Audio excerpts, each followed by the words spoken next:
All right. Hi, this is Travis with Kaiser, and we want to talk a little bit about our buildings and linear regressions to heating degree days and cooling degree days and control ranges for energy. So I'm just recording this. Today is September 7th of 2023.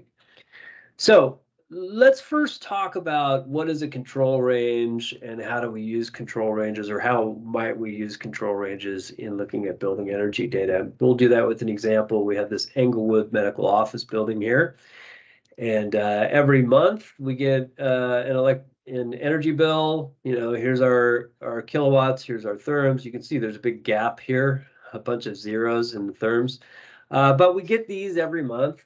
And then we can take that and plot that with a control range.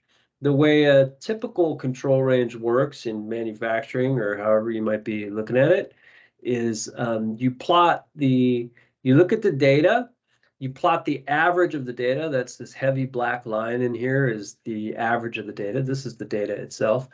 Then you take a standard deviation of that data, and you look at points. You typically look at points that are either 2 standard deviations away from the mean on each side, or 3 standard deviations away from the mean on each side. So you can kind of see that here. Here's the mean, and then 2 standard deviations are these inside sets of lines here, and then 3 standard deviations are those outside sets of lines there. And so that would be called your upper control limit and your lower control limit. So if we look at this, what we would then be looking for is we'd be looking for points that go outside of the control limit. So this point right here is actually outside of the 2 sigma upper control limit. This is beyond that. So out of these 36 points that we have 1 point that's outside of the upper control limit. So that's kind of the way that control limits work. And what we would look at for this building sort of moving forward is we would look for, 2 or 3 months in a row that are outside of the lower control limit or outside of the upper control limit. And then we would say, oh, there's a problem, that building's out of control. The problem here is that those ranges are really wide, all right? This building, if we looked at the 3 sigma lower control limits, it's 115,000 kBTU per month, and then the upper one is nearly 350,000 kBTU per month. That's just a massive range to spread across. You could see this building, this building summertime could have a 50% or at least a 30% reduction in energy, and it wouldn't fall outside the control range. Or conversely, if we were in the winter months and we saw a 50% spike in energy, we would not land outside the control range. So this control range tends not to be super useful. So how can we maybe get a little closer to the data and get something that flags us a little bit earlier? Well, we do have every month, when we get our utility data, we get the kilowatts, we get the therms. We also get these points here called heating degree days and cooling degree days, HDD and CDD. And I'm not going to do a definition of those right now. It's something you can look up if you've never heard of them. But basically, it tells you how hot or how cold the month was. Heating degree days shows you how cold the month was, and then cooling degree days shows you how warm the month was. And so ideally, what we would see here are some basic relationships where the kilowatt data, which includes cooling on the electrical side, would have a correlation to the cooling degree days. And then the therm data, which is natural gas, would be correlated to the heating degree days. Now we have to test those relationships. And we test those relationships by doing a linear regression. We take 36 months of data, kind of like you're looking at here, and we run a linear regression to see is the electricity correlated to the cooling degree days? Is the natural gas use correlated to the heating degree days? And the variable that we use to test that's called R squared. I'm going to do a poor definition of R squared, but it basically tests how well a linear regression model can capture that data. So in this case, we have an R squared of 83%. By the way, above 80% is considered good. And the way that that's supposed to be stated is that 83% of the variance in kilowatts can be explained by the variance in cooling degree days.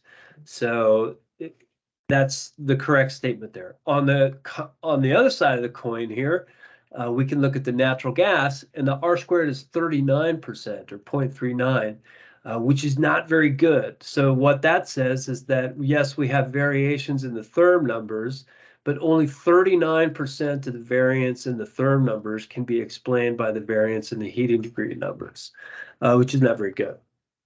So this happens throughout our buildings. If we take a look at Kaiser's buildings, what we can do is we can look at that R squared for electricity and the R squared for natural gas. And this is non-scientific, by the way. This is just sort of an average of those two R squareds. We have two equations that we can use to predict energy here, and then those R squareds create the models.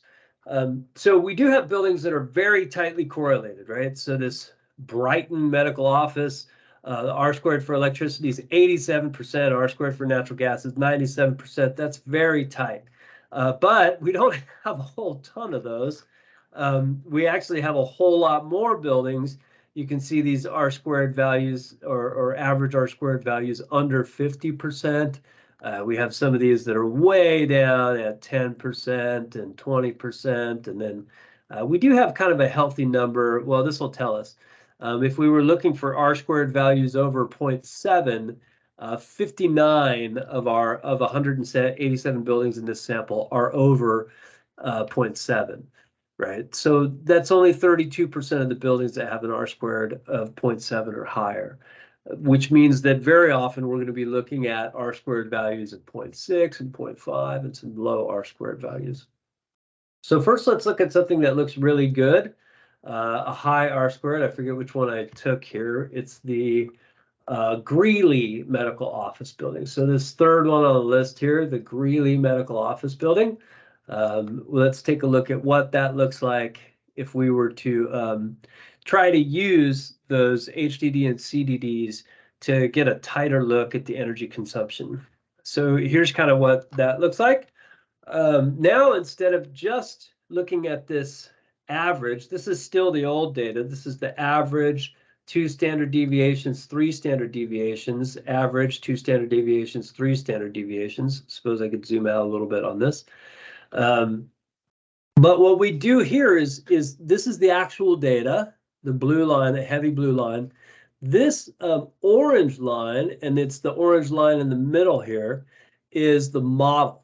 So that is the model that we can use with the HDD and the CDD. The linear regression model gives us this prediction for the energy consumption of each month. And you can see it actually tracks pretty nicely. Then we can take that model and subtract a certain amount or add a certain amount and create a control range around that model. And if I do that and try to create a control range that captures most, if not all of these points, I was able to capture all of these points. I think in this case, it actually does capture all of those points.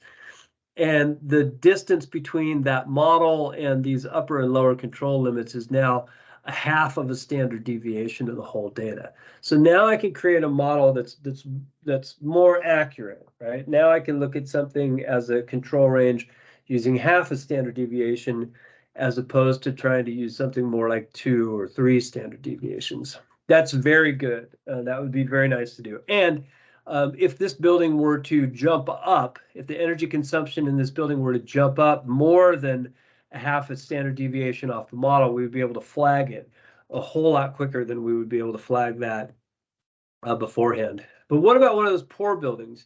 Well, even then, I'll show you that example. This is the Englewood Medical Office Building. So in terms of this list here, I think I grabbed one pretty darn close to the bottom. Scrolled down the list and found, where is it? Yeah, here it is. So Englewood Medical Office Building has a very poor overall correlation to heating degree days and cooling degree days. But I wanted to show you that as an example. Anyway, here's what that looks like. So again, this is the model. The model is that orange line in the center, the dark orange line in the center. And still, I can create, this these upper control limits and lower control limits. Let's see what I actually did here. I think in this case, this is 1.5 standard deviations away. So I can create a model that's 1.5 standard deviations away. And then in that case, there was only 1 point that's above that line. So I can use that much more effectively for prediction or to see when this thing is going out of range. I created a model, 1.5 standard deviations. If we had 2 months in a row where this popped up over that model, then or popped down under that model, then we could definitely tell that statistically something was going on. I did another one that was kind of in the middle here. This is what building is this? Milpitas. So I think I looked for one that was very close to about 0.7. Again, 0.8 is often considered a good fit, but I grabbed this one, Milpitas Medical Office Building, that's at 0.7 for the overall fit between the two R-squareds. And in that case, I was able to do a model over here. And it's pretty good. I think this is, how close did I go? This was 1.2 standard deviations. Within 1.2 standard deviations, I was still, I think you'd want to go to maybe 1.3 or something like that, maybe even 1.5. So with 1.5 standard deviations, I'm able to capture all of the points here within this. And so again, it's significantly tighter. We can create a model. We can have 1.5 standard deviations away from that. And if we were outside of that range, then we could clearly say that this building was outside of control. We could even look at stuff that's tighter. If you look at just a half a standard deviation away here, yeah, we actually, maybe this is a good example. So you have 2 months in a row here that are outside of that. So that's tracking a little low. But as we get out into this year, you can see 1, 2, 3, 4, 5, 6. We have about 6 months where we're outside the model that's created by the data in terms of standard deviation. And I would argue that this is significant. This is a statistically significant rise in energy that we've seen inside of this building. There's something going on there. You can kind of tell that looking at the previous years. So I think the problem with creating control charts off of cooling degree day and heating degree day models is that the distance between the model and the upper limit and lower control limit is not something that's governed. You can't look that up in a statistics textbook and have it tell you how close you should actually track. But the value of it is that we can definitely get some models here that are much closer to the actual performance of the building than we would be just by looking at control charts at 2 sigma and 3 sigma. Anyway, that's just a couple minutes on it.